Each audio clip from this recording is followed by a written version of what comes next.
तो हमारे चैनल की एक लेटेस्ट वीडियो के अंदर आप सभी का स्वागत है, जहां पर आज हम बात करने वाले हैं मार्वल व्हाट इफ सीजन 3 के एपिसोड 3 के बारे में। आज की वीडियो के अंदर मैं एपिसोड 3 की पूरी स्टोरी को आपके लिए एक्सप्लेन करने वाला हूं, सो इसीलिए आप सब भी इस वीडियो को पूरा एंड तक जरूर देखना। और अगर आपको वीडियो पसंद आती है तो वीडियो को लाइक करना और कमेंट्स के अंदर मुझे इस बारे में जरूर बताना। बाकी जिन्होंने चैनल को सब्सक्राइब नहीं कर रखा है वो सब जल्दी से चैनल को भी सब्सक्राइब कर लेना और सब्सक्राइब बटन के बगल के बेल आइकन को भी ऑल पर सेट कर लेना, ताकि हमारे चैनल की सारी लेटेस्ट वीडियोस आप सबसे पहले देख सकें। इसके साथ ही जैसा कि मैं पिछली वीडियो के अंदर बता चुका हूँ कि अगर आप सभी बेबी जॉन मूवी के लिए एक्साइटेड हैं, तो आप उस बारे में भी मुझे कमेंट्स के अंदर जरूर बताना। अगर ज्यादा लोग उस बारे में कमेंट करेंगे तो हम वो वाली वीडियो जरूर लेकर आएंगे जिसमें हम बेबी जॉन मूवी की पूरी स्टोरी को आप सबके लिए एक्सप्लेन कर देंगे। सो इसीलिए दोस्तों कमेंट्स में मुझे इस बारे में जरूर बताना। तो फिर चलिए अब हम बिना किसी देरी के आज वाली वीडियो को स्टार्ट करते हैं।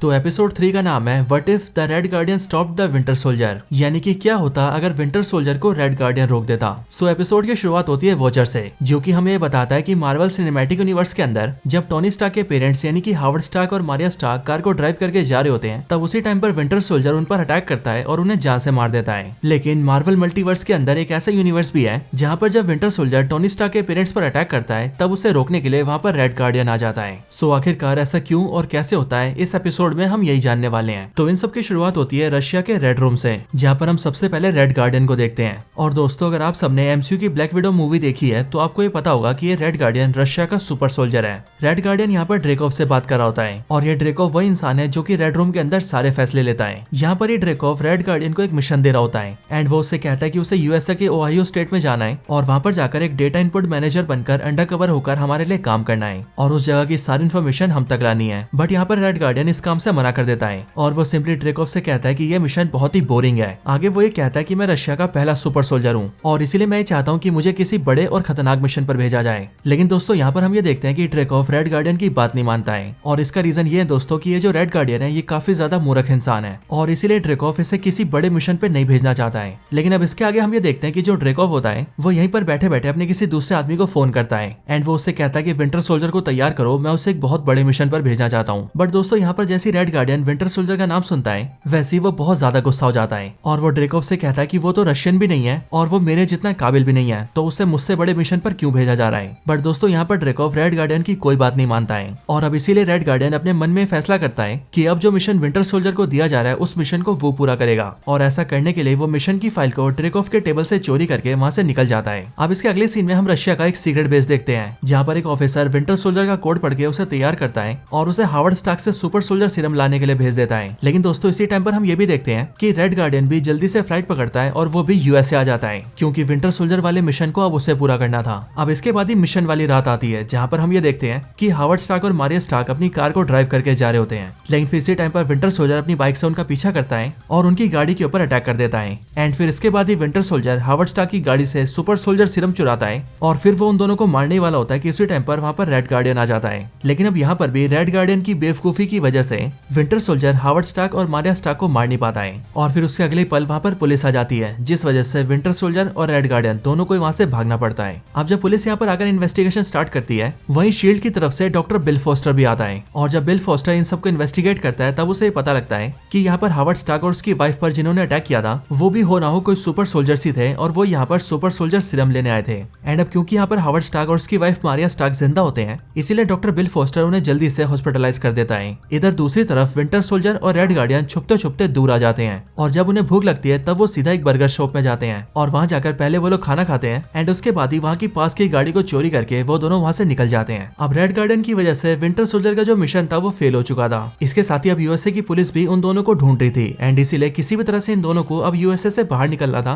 और वापस रशिया पहुंचना था और इसीलिए ये दोनों यहाँ पर कार को ड्राइव करके सीधा इस शहर से बाहर जाने की कोशिश करते हैं। लेकिन कार को ड्राइव करते हुए जैसे वो लोग शहर के बॉर्डर्स पर आते हैं वैसे वो दोनों देखते हैं कि वहाँ पर पुलिस की नाकाबंदी है और किस्मत से यहाँ पर डॉक्टर बिल फोस्टर भी होता है जो कि जैसे इन दोनों की गाड़ी में इन दोनों को देखता है वैसे उसे शक हो जाता है कि शायद से जिन्हें वो ढूंढ रहा है वो यही दोनों हैं। इसके बाद ही पूछताछ के लिए डॉक्टर बिल फोस्टर इन दोनों के पास आता है और फिर इसके बाद ही वो उनकी गाड़ी के अंदर रेड गार्डियन के शील्ड को भी देख लेता है, जिस वजह से उसे उन दोनों पर शक होता है एंड वो उन दोनों को अरेस्ट करने की कोशिश करता है। लेकिन फिर यहीं पर ही विंटर सोल्जर फायरिंग करने लगता है और रेड गार्डियन तेजी से अपनी गाड़ी को वहाँ से निकाल लेता है और पुलिस के सारे बैरिकेड्स को तोड़ते हुए वहाँ से दूर चला जाता है। अब इसके बाद ही पुलिस की कई सारी गाड़ियां उन दोनों का पीछा करती है, लेकिन विंटर सोल्जर अपनी एक बड़ी सी गन निकालता है और उन सारी पुलिस की गाड़ियों को शूट करके ढेर कर देता है। लेकिन जब ऐसा लगता है कि पुलिस उन दोनों को पकड़ने में फेल हो रही है, तभी हम ये देखते हैं कि डॉक्टर बिल फोस्टर एंटमैन का सूट पहनता है और सूट की मदद से अपने साइज को बहुत ज्यादा बड़ा कर लेता है और बड़ी तेजी से उन दोनों की गाड़ी के पीछे आ जाता है। लेकिन जब डॉक्टर बिल फोस्टर उनकी गाड़ी को पकड़ने वाला होता है, तभी रेड गार्डियन अपनी शील्ड से उस पर अटैक कर देता है एंड उसे ढेर कर देता है। लेकिन इन सब के बाद जिस रास्ते से वो दोनों जा रहे होते हैं, वो रास्ता आगे चलकर खत्म हो जाता है और सामने खाई आ जाती है। लेकिन खाई देखकर भी वो दोनों रुकते नहीं है और गाड़ी को सीधा खाई में कूदा देते हैं और किसी तरह से पुलिस से बचकर भाग जाते हैं। अब इसके अगले सीन में हम ये देखते हैं कि रेड गार्डियन और विंटर सोल्जर दोनों जानवरों के एक हॉस्पिटल में घुस जाते हैं और वहाँ पर एक दूसरे का ट्रीटमेंट करते हैं। अब यहाँ पर बैठकर ये दोनों एक दूसरे से बातें भी करते हैं और बातचीत के अंदर रेड गार्डियन विंटर सोल्जर को अपने बारे में बताता है। लेकिन विंटर सोल्जर रेड गार्डियन से बोलता है कि मुझे तो अपने बारे में कुछ भी याद नहीं है, बल्कि मैं तो ये भी नहीं जानता हूँ कि मेरा नाम क्या है। लेकिन ये सुनकर रेड गार्डियन विंटर सोल्जर से बोलता है कि अगर ऐसी बात है तो तुम अपनी आंखें बंद करो और आंखें बंद करके तुम्हें जो भी ख्याल आ रहा है उस बारे में सोचो। उसकी बात सुनकर विंटर सोल्जर ऐसा ही करता है और जब वो आंखें बंद करता है तब वो ये देखता है कि उसे अपने सामने कोनी आइलैंड दिखाई दे रहा है। वैसे दोस्तों ये कोनी आइलैंड ब्रुकलिन के अंदर है, वही ब्रुकलिन जो कि कैप्टन अमेरिका और विंटर सोल्जर का होम टाउन है। आप कोनी आइलैंड को देखकर जैसे विंटर सोल्जर अपनी आंखें खोलता है, वैसे वो इस बारे में रेड गार्डियन को बताता है और जब रेड गार्डियन उसकी बात सुनता है तब वो विंटर सोल्जर से ही कहता है कि अगर ऐसी बात है तो तुम शायद कोनी आइलैंड से ही होगे और इसका मतलब ये है कि तुम कोनी आइलैंड के हीरो हो। अब ये बोलकर रेड गार्डियन थोड़ा इधर उधर हो जाता है, बट फिर उसी टाइम पर विंटर सोल्जर को एक फोन कॉल आती है और ये फोन कॉल असल में ड्रेकोव का होता है, जो कि विंटर सोल्जर से ही बोलता है कि तुम्हारा पिछला मिशन फेल हो चुका है और मैं इस बारे में जानता हूँ, लेकिन अब मैं तुम्हें एक नया मिशन दे रहा हूँ और वो मिशन है रेड गार्डियन को जान से मारना। और तुम्हें रेड गार्डियन को इसीलिए मारना है क्योंकि वो अब हमारे लिए एक सिरदर्द बन चुका है। अब बेसिकली दोस्तों ड्रेकोव ने विंटर सोल्जर को ऐसे ऑर्डर्स इसीलिए दिए हैं क्योंकि रेड गार्डियन की वजह से ही विंटर सोल्जर का मिशन खराब हुआ था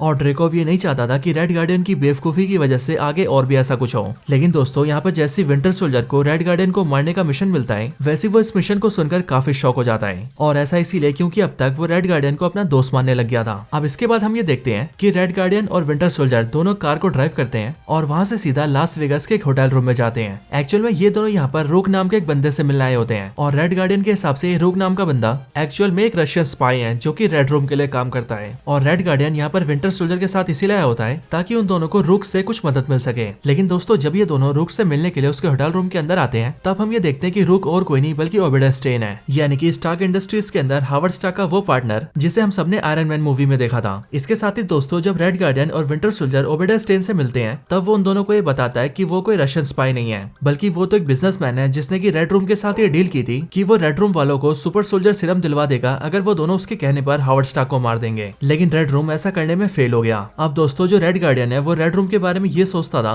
कि रेड रूम भी रशिया कंट्री के लिए काम करती है, बट यहाँ पर ओबेडा स्टेन से उसे ये भी पता लगता है कि रेड रूम सिर्फ और सिर्फ अपने फायदे के लिए काम करती है एंड उसे रशिया से कोई मतलब नहीं है। और इसीलिए दोस्तों रेड गार्डियन और विंटर सोल्जर दोनों का ही रेड रूम से विश्वास उड़ जाता है। बट अब इसके बाद ही हम ओबेडा स्टेन को देखते हैं जो कि काफी गुस्से में होता है और वो इसीलिए क्योंकि इन दोनों ने उसका मिशन पूरा नहीं किया होता है, जिस वजह से वो गुस्से में आकर अपनी गन निकालता है और सीधे रेड गार्डियन को शूट कर देता है। लेकिन उसी टाइम पर विंटर सोल्जर अपने मेटल आर्म को बंदूक की गोली के सामने कर देता है और वो रेड गार्डियन को मरने से बचा लेता है और फिर इसके बाद वो ओबेडा स्टेन को भी धक्का देके नीचे गिरा के मार देता है। लेकिन फिर अगले पल वहाँ पर पुलिस आ जाती है और इसीलिए उन दोनों को वहाँ से भागना पड़ता है। उनके वहाँ से भागने के दौरान डॉक्टर बिल फोस्टर फिर से वहाँ पर आ जाता है और वो एक बार फिर से अपने एंटमैन सूट की मदद से खुद को बहुत बड़ा करता है और रेड गार्डियन और विंटर सोल्जर को रोकने लगता है। लेकिन ये दोनों एक बार फिर से एक साथ मिलकर उसे ढेर कर देते हैं और वहाँ से भाग जाते हैं। अब इसके बाद हम ये देखते हैं कि विंटर सोल्जर और रेड गार्डियन दोनों एक जगह पर आकर छुप जाते हैं। लेकिन जहाँ पर वो लोग छुपे होते हैं वहाँ पर रेड रूम के भी काफी सारे सोल्जर्स आ जाते हैं और उन सोल्जर्स के साथ वहाँ पर ड्रेकोव भी आता है। अब इसी टाइम पर विंटर सोल्जर को एक फोन कॉल आती है और ये फोन कॉल उसे रेड रूम का एक बंदा करता है एंड वो विंटर सोल्जर से बोलता है कि तुमने अपना मिशन फिर से फेल कर दिया है और अब इसीलिए ड्रेकोव तुम्हें भी खत्म कर देगा। फोन पर उसकी बातें सुनकर रेड गार्डियन उससे पूछता है कि आखिरकार ये आदमी कौन से मिशन की बात कर रहा है, जो सुनकर विंटर सोल्जर रेड गार्डियन को बताता है कि असल में ड्रेकोव ने उसे कुछ टाइम पहले एक नया मिशन दिया था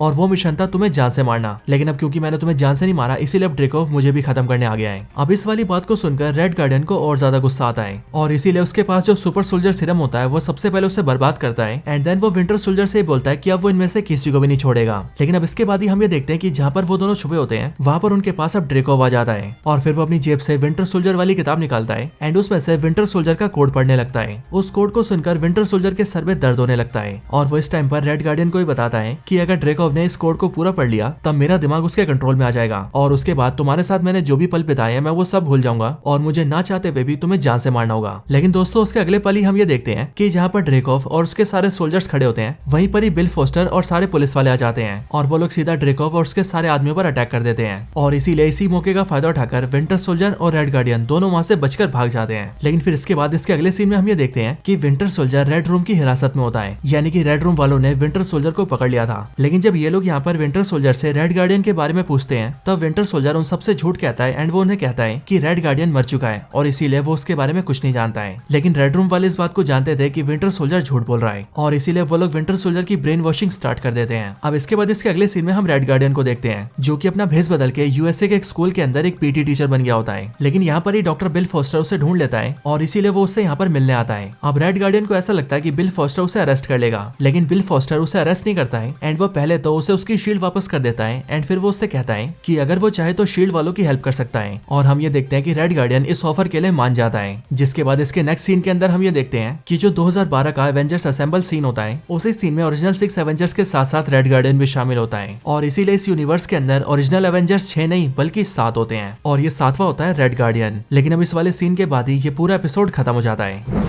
सो दोस्तों ये थी वीडियो व्हाट इफ सीजन 3 के एपिसोड 3 के ऊपर। आपको ये वीडियो कैसी लगी ये आप मुझे कमेंट्स के अंदर जरूर बताना और अगर आपको ये वीडियो पसंद आई हो तो वीडियो को लाइक जरूर करना। बाकी लाइक करने के साथ ही मुझे कमेंट्स में इस बारे में जरूर बताना और जिन्होंने चैनल को सब्सक्राइब नहीं कर रखा वो सब जल्दी से चैनल को सब्सक्राइब भी कर लेना। बाकी दोस्तों मैं आपसे मिलता हूँ ऐसी किसी और बेहतरीन वीडियो में, तब तक के लिए गुड बाय।